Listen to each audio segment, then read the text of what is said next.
Bismillahirrahmanirrahim. Assalamualaikum warahmatullahi wabarakatuh. Nama saya Putri Karissa Nabila binti Roslan. Bermetrik saya 052261. Saya daripada pelajar Diploma Sejarah dan Taman Islam Semesta Akhir Universiti Sultan Zainal Abidin.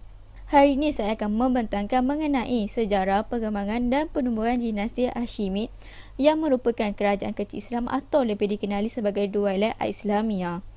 Dinasti Hashimi ini ditubuhkan pada tahun 255 Hijrah bersamaan dengan 869 Masihi dan berakhir pada tahun 468 Hijrah bersama dengan 1075 Masihi.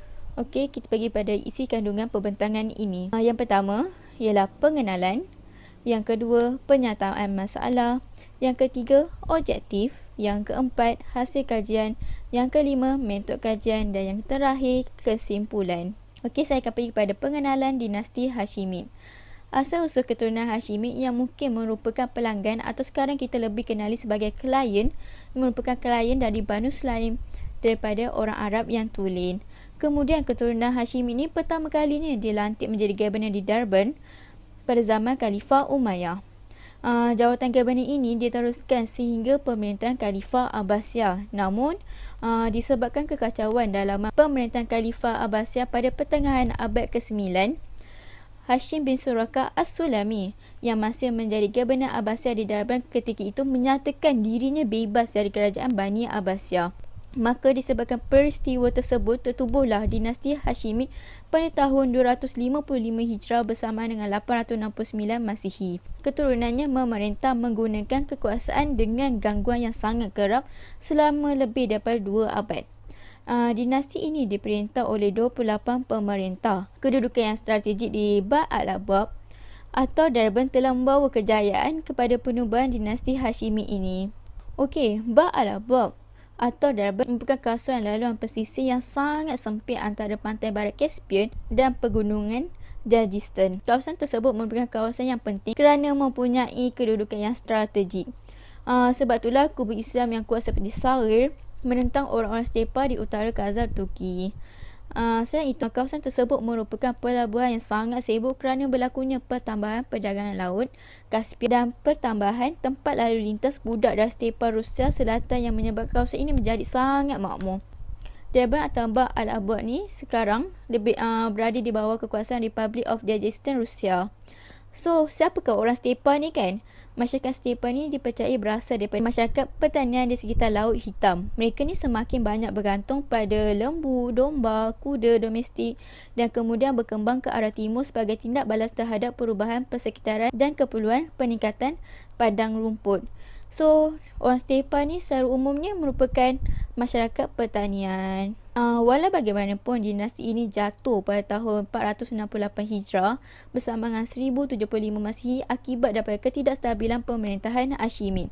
Antara penyebab asal ketidakstabilan pemerintahan Hashimid ini adalah dari kekuatan dalaman Durban itu sendiri, iaitu munculnya badan terkenal dan berpengaruh yang membentuk golongan bangsawan kota yang sering dan berjaya mencabar kekuasaan Amir ketika itu.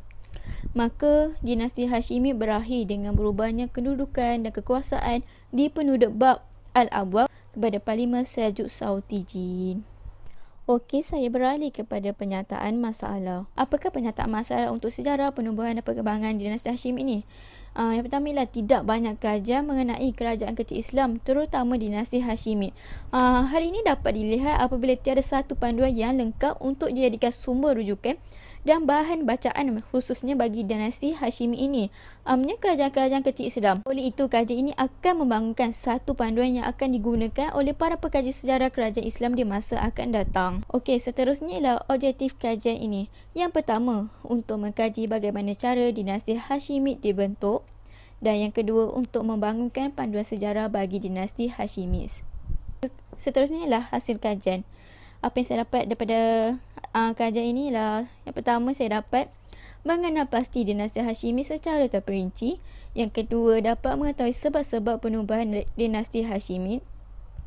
Yang ketiga, mengetahui lokasi tertubuhnya dinasti Hashimid. Yang keempat, dapat mengetahui faktor-faktor kejayaan dinasti Hashimid ini. Yang kelima, dapat mengenali pemerintah yang memerintah dinasti ini. Yang keenam, memahami punca berlakunya kejatuhan dinasti Hashimid. Dan yang terakhir, pengajaran dari panduan penubuhan dinasti Hashimid. Okey, kita beralih kepada metod kajian. Kajian ini mengadaptasi metod kajian kualitatif. Kajian ini dimulakan dengan menganalisis data dari sumber internet. Antara sumber dari internet ialah jurnal artikel, kertas pembentangan dan e-buku. Dan yang terakhirlah kesimpulan sejarah perkembangan dan penubuhan dinasti Hashimid. Kesimpulannya, kajian ini dapat menghasilkan satu panduan untuk para pekaji dan pelajar sejarah untuk digunakan bagi mengkaji sejarah kerajaan kecil Islam, khususnya dinasti Hashimid.